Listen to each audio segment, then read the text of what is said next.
Сәлеметсіздер.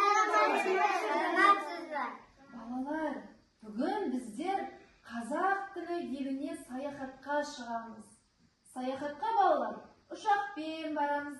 Дайынсыңдар ма саяхатқа? Жарайсыңдар. Ол үшін алдымен есіңдерге төр құжаттарымен билеттеріңді беріп қояйын қолдарына.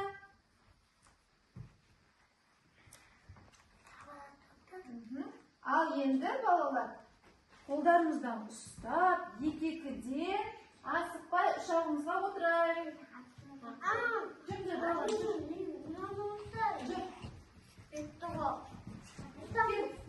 Абдулла, келіңдер.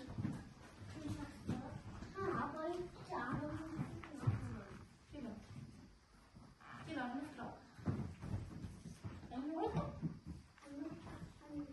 Кел, бері тұр. Ұшағымызға отырдық па, балалар? Ұшақта әрлі-берлі жүруге болмайды. Қауіпсіздік ережесін сақтаймыз. Ал енді балалар, Арнұр біздің ұшқышымыз болады. Арнұр бізді қазақ тілі еліне ұшақпен алып барады. Ал дайынбыз ба? Билеттерімізді тағайық. Ал кеттік.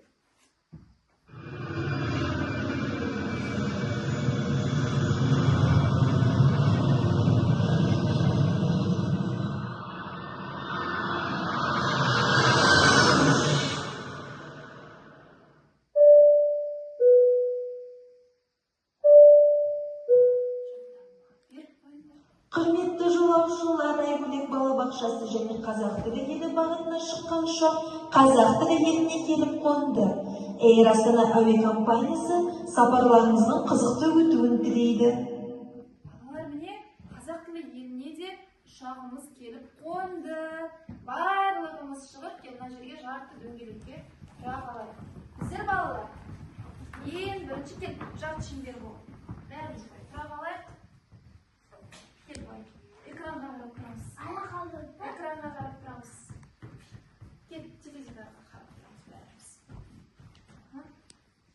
Абсолюттан келме жерге шықпай. Енді балалар, біздер еліміздің бас қаласы Астана қаласына келіп жеттік. Бұл балалар, біздер Сәлемде су аялдамасы екен. Бұл қалада тек қана қазақ тілінде амандасады. Балалар, біздер амандасудың қандай түрлерін білеміз? Бір-бірімізбен қалай амандасамыз? Иіліп, ассалаумағалейкум деп амандасамыз. Тағы қалай амандасамыз?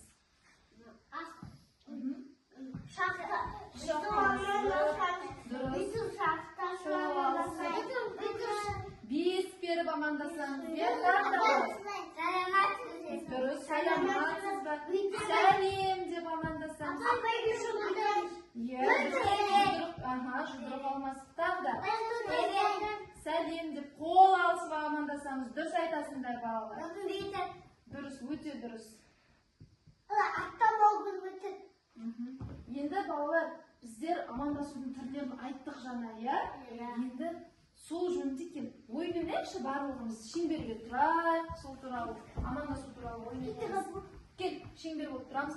Сендерге ойынның ережесін түсіндірейін. Қазір барлығымыз әуен қосылған кезде айналып бебелейміз. Әуен тоқтаған кезде балалар, мен сендерге амандасудың түрлерін айтам, сендер бір-бірімен қасындағы баламен солай амандасасыңдар. Жарай ма? Ал кеттік, музыка қосылады, біз билейміз.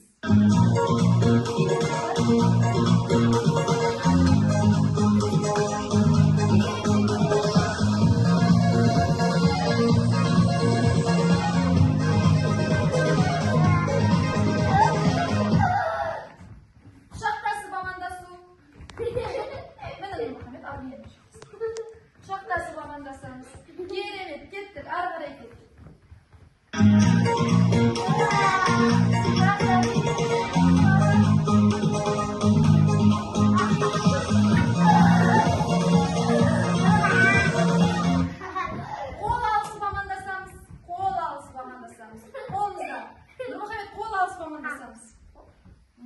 Жарайсыңдар. Кеттік.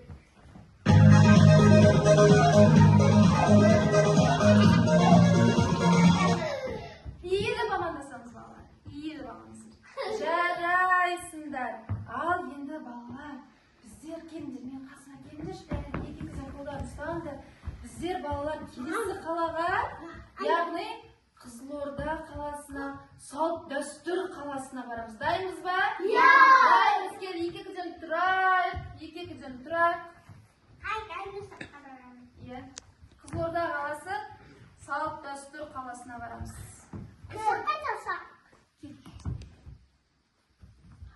Ал кеттік балалар. Жүріңдер. Міне бізде Қызылорда қаласы салт дәстүр аялдамасына келдік. Балалар, мұнда бізде әже отыр екен. Амандасайық. Саламатсыздар ма, қарақтар? Қош келдіңдер, отыра ойындар.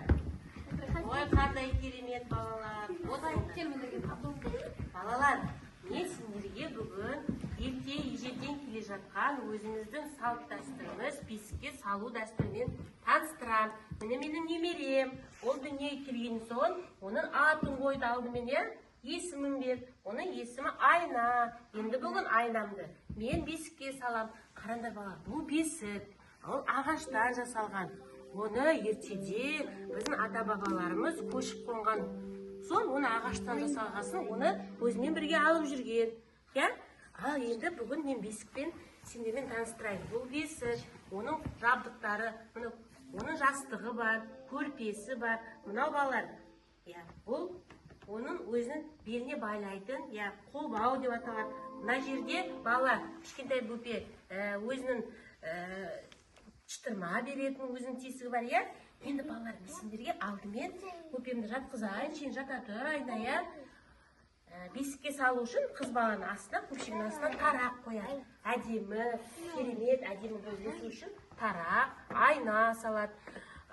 Ер балаға қамшы салады, қамшыдай өткір болу үшін деп, Енді бүгін мен сендерге қазір мына жерде шытырма беріледі, ол тәтті бауырсақ, кәмпит, түрлі печенье салады екен. Міне шытырма сендерге дайындадым, Қолын салғаннан кейін шытырма деп сұрайды. Сол кезде шыты деп айтамыз. Ал мен осы кәмпиттерді сендердің апайларыңа беріп жіберем. Өздерің топта жейсіздер, Бұл бөпенің шытырмасы. Жақсы. Енді баламыз тыныш, жақсы ұйықтау үшін оны бесігімізді алдымен аластайды екен. Міне қараңдар. Бисмилля. Алас, бәледен алас. Алас, жаман тіл көзден алас. Жаман тілден алас, көзден алас деп аластайды екен бала. Содан соң бөпемізді бесікке саламыз. Ал Айнамды бесікке салып, бісмилля деп, оны жатқызам. Міне қараңдар, бесікке салған соң, міне қолбаулармен оны әдемілеп байлаймын. Бала бесікте құлап қалмау үшін бала бесікке салғаннан кейін қолбаумен байлайды екен. Қараңдар. Сіздер бесікке жаттыңдар ма? Кішкентай бесікке жату үшін бала. Міне қараңдар, бөпеміз жатсын, таза, ұйқысы тыныш болсын деп, оның үстіне жеті түрлі киім жабады екен. Мен оның жабдығын жабайын, Енді бөпемізді не істейміз? Ұйықтатайық, әлдейіміз айтайық. Бірге айтамыз ба? Айтайық.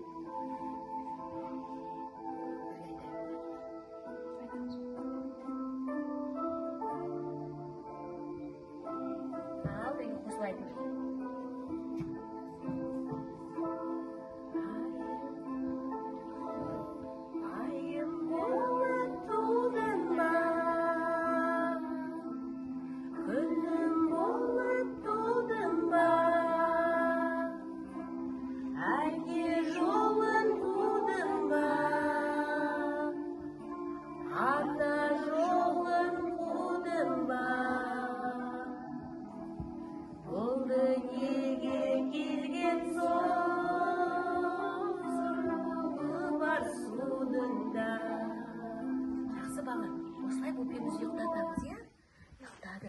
Тағы қандай салт дәстүрлерді білесіңдер, балалар?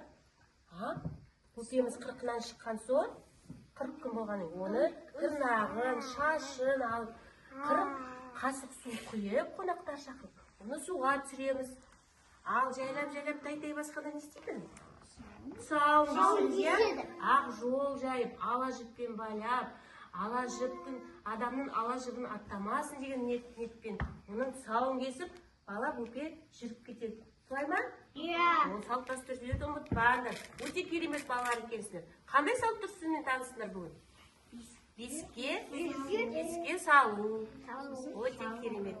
Жақсы балалар, өте ұнадыңдар маған. Алғыштырмаларыңды беріп жіберейін апайларыңа. Мен ала ойыңыз. Рахмет. Хабарласын балаларға ілестіріп беріңіз. Рахмет. Ал әжеңмен қош айтсақ балалар. Сау болыңдар балалар. Өте керемет балалар екенсіңдер. Жарайсыңдар. Балалар, біздер енді келесі аялдамамыз, келесі қаламыз Ақтау қаласына барамыз. Дайынбыз ба? Ал жүріңдер. Келіңдер. Міне балалар, біздер келесі аялдамамыз Ақтау қаласы төл дыбыстар аялдамасына келдік. Мұнда балалар тек қана төл дыбыстары ғана болады екен. Міне мына теңізді қарайықшы. Міне бұл Каспий теңізі. Оның ішінде біздің өзге тілден енген әріптердің ішінде біздің төл дыбыстарымыз араласып кеткен екен. Біз қазір сол төл дыбысты балықтарымызды құтқарып алуымыз керек. Қармақпен аулауымыз керек. Дайынбыз ба балалар?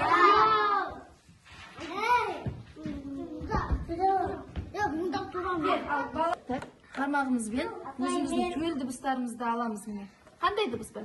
Ә дыбысы. Аламыз. Шелекке саламыз. Келесі.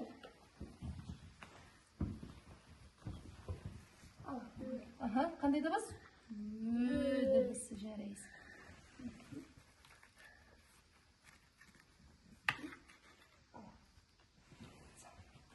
Келесі балаға бер. Аласпаймыз балалар? Қаз берем саған. Қандай дыбыс бар мына жерде өзіміздің төл дыбысымыз? Қ.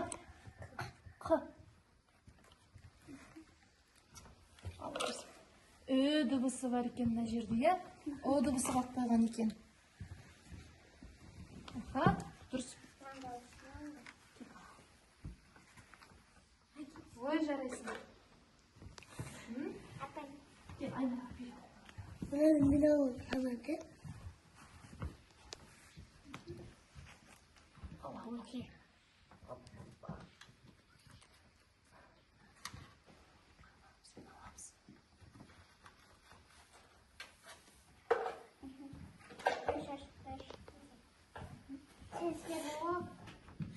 Таласпай балалар, таласпай аламыз.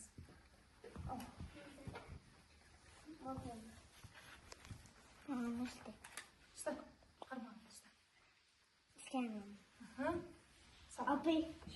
Сал. Қандай дыбыстарды алып жатырмыз балалар? Төл дыбыстарын алып жатырмыз. Қ, Ө, Ә, сияқты өзіміздің төл дыбысымызды алып жатырмыз. Ал енді балалар, осы балықтарды біздер не істеуіміз керек? Алып не істеуіміз керек? Аквариумға салуымыз керек тезірек. Иә? Жүр. Ұста, шелекті ұста сен. Жүр кеттік. Барлығымыз аквариумға салайықшы, жүріңдер. Столға барайық бәріміз.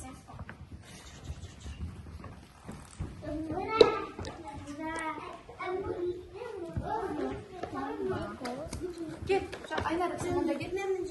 Айнара, сен кет, мұнда кет. Айнара. Стол мұнда. Жарты шеңбер болып тұрамыз. Балалар қараңдар, бізде міне қараңдар, дауысты және дауыссыз аквариум бар. Я көк және қызыл. Біздер дауысты дыбысты балықтарымызды қызыл аквариумға, дауыссыз дыбысты балықтарымызды көк аквариумға саламыз, я? Кел қараңдаршы балалар. Мына қандай әріп? Созылама? Созылып тұр. Қай аквариумға саламыз? Қызыл аквариумға саламыз. Қаз балар мен сендерге барамын.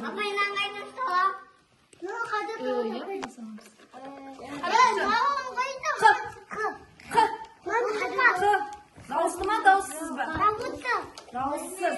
Қай аквариумға саламыз? Көк аквариумға саламыз. Бұл қандай дыбыс? Дауысты ма, дауыссыз ба? Дауысты. Қайсына саламыз? Қай аквариумға? Қызыл аквариумға саламыз.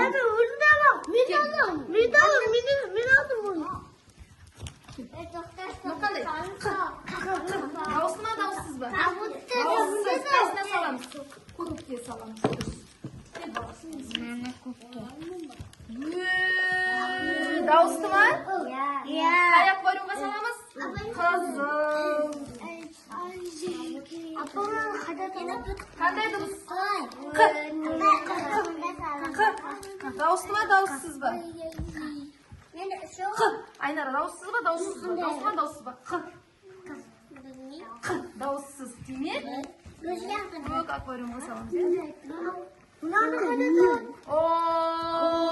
Дауысты ма, дауыссыз ба? Дауысты. Дұрыс. Қай аквариумға саламыз дауысты болса? Қызыл аквариум. Абдулла, кел беріңіз. Қандай дыбыс? Дауысты ма, дауыссыз ба? Созылып айтасыз. Дауысты. Қай аквариумға саламыз? Қызыл. Ал енді бала. Дауыссыз. Қайда саламыз? Көк аквариумға. Міне балалар, өзіміздің төл дыбысты балықтарымызды құтқардық. Енді балалар. Ал енді балалар, келіңдер. Біздер шашып қалған сияқтық, я? Кел, сергіп алайықшы, келіңдерші мына жерге.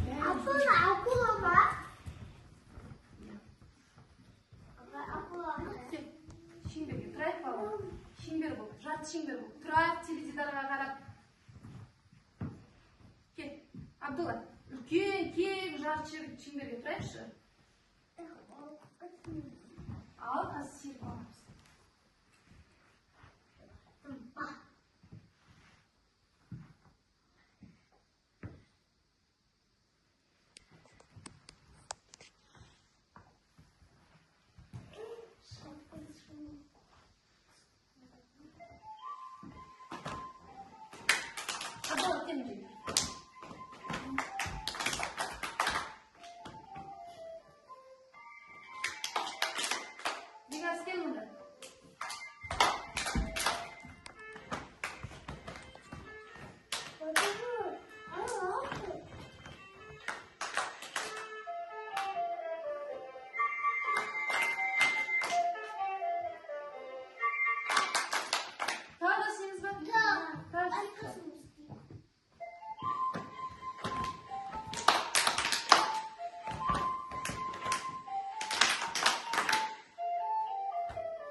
Жарайсыздар балалар, серіп қалған сияқтық, я?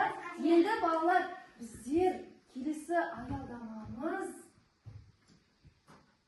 Қазір сендерге теледидардан қосам.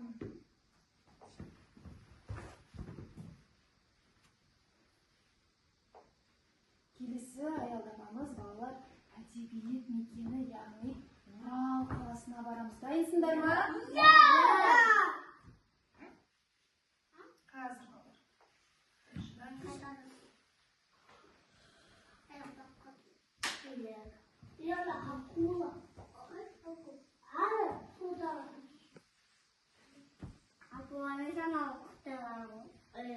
Тыныш балалар.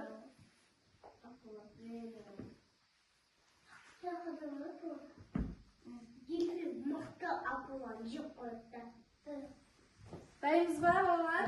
Бұл жерде біздер қазір ойын ойнаймыз балалар. Ойын? Сыйлық таңдау ойыны. Қазір біздер, сендер маған тоқта деп айтасыңдар. Мен тоқтаған кезде бір кез келген сыйлықты алып шығады біздің мына теледидарымыз. Сол сыйлықтың ішінде бір тапсырма бар, Тұрағы Абдулла. Сол тапсырманы сендер орындау керексіңдер. Жарай ма? Тұрағы Абдулла орындау. Дайынбыз ба? Ал, бастаймыз. Оңға. Тоқтайын ба?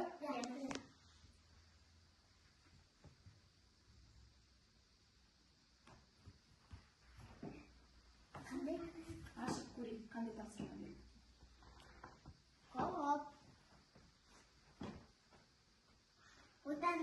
Отбасы туралы мақал айтты. Қандай мақал? Балалар жарайсыңдар. Келесі, кеттік.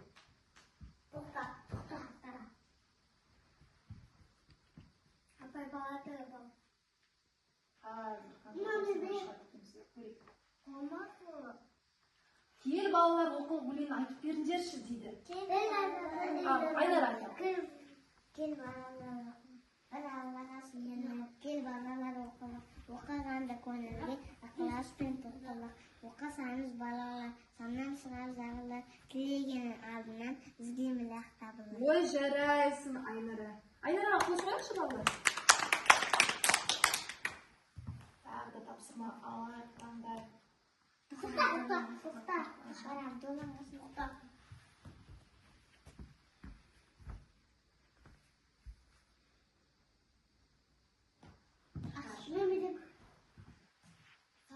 Жұмбақты шеш дейді. Соңына дейін тыңдаймыз, я балалар?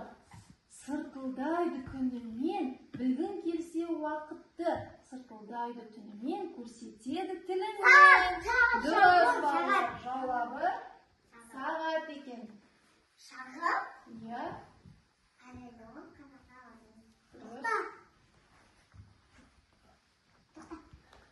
Ана үлкен қызыл көріп талсыз.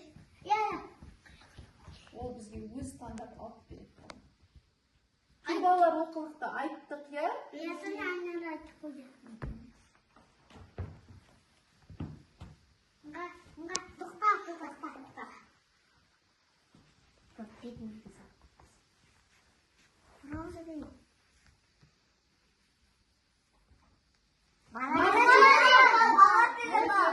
Біз бұл мақалды бірден талқылайық. Бала тілі бал.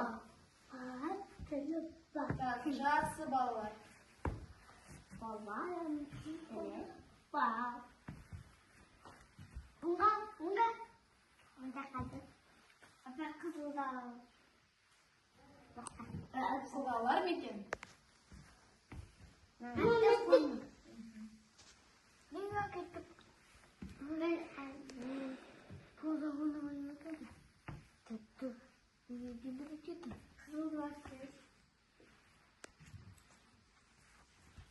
Қызылды да алды.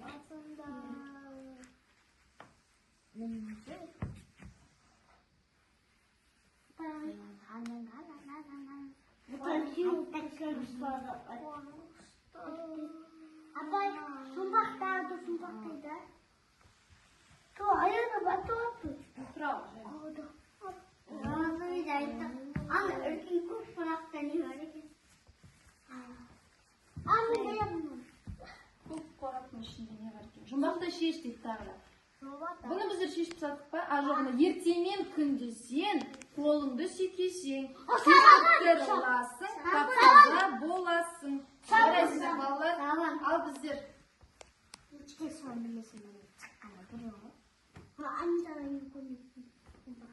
көп тапсырмалар орындаған сияқты, иә балалар? Ал енді біздер өзіміздің Айгөлек балабақшамызға оралатындай сәт келген сияқты, иә? Нұрмұхаммедтің артынан еріп, соңынан еріп, бәріміз ұшаққа отыра қояйық. Келіңдер. Қауіпсіздік ережесін ұмытпаймыз, балалар. Қауіпсіздік ережесін ұмытпаймыз. Барлығымыз жақсы, тәртіпті болып, ұшағымызға отырып, белдігімізді таға қояйық, балалар. Тақтық па? Ал енді бүгін бізде Абдулла болсын, я? Ұшқышымыз. Дайынбыз ба? Ал.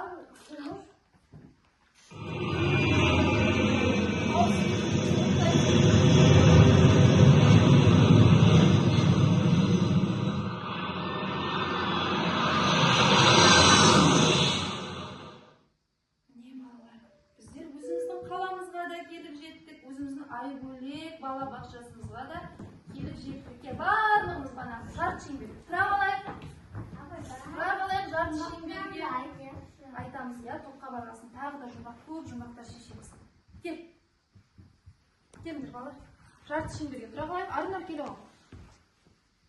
Енді балалар, қараңдарш, біздер қайдағы саяхатқа шықтық? Немен шықтық саяхатқа?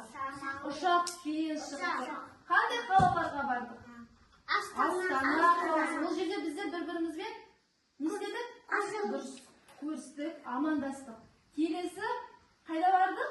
Қызылорда. Иә, ол жерде не істедік біздер? Әлемен амандастық. Дұрыс. Сосын қандай салт дәстүрмен таныстық? Бесікке Бесікке салу салт дәстүрмен таныстық, иә?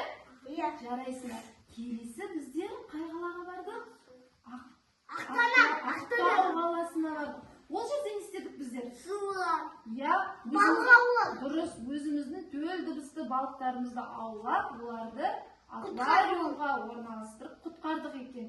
Келесі өзіміздің әдебиет мекені Орал қаласына барып не істедік? Жұмбақтар, мақал айттық, өлеңдер оқыдық. Иә, балалар? Сендерге саяхатымыз ұнады ма? Иә. Көптеген тапсырмалар орындадық, иә? Сол үшін балалар мен сендерді қазір марапаттағым келіп тұр. Қазақ тілі еліне саяхаттап, ашық көрсетілімге белсене қатысқан үшін Арнұр, Айнара, Нұртөбе, Бегарыс, Абдулла, Бексұлтан, Абдулла, және Нұрмұхамед марапатталады. Балалар, сендерге саяхат қатты ұнады деген ойдамын. Келесі кездескенше балалар сау болыңдар.